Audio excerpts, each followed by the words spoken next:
Straw સ્પ્રેના આ એકદમ આસાન પ્રયોગ માટે પ્રથમ એક જાડી સ્ટ્રો લઈ તેને લંબબદ્ધ કટ લગાડો.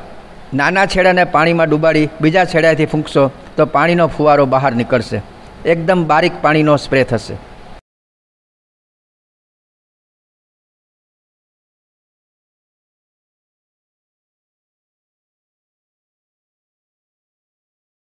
બીજી એક જાડી લસ્સીની સ્ટ્રો લઈ તેને લંબબદ્ધ કાપી ગ્લુ રબર લગાડો. તેના નાના છેડાને થર્મોકોલની નાની નાની દડીવાળા ગ્લાસમાં ડૂબાડો.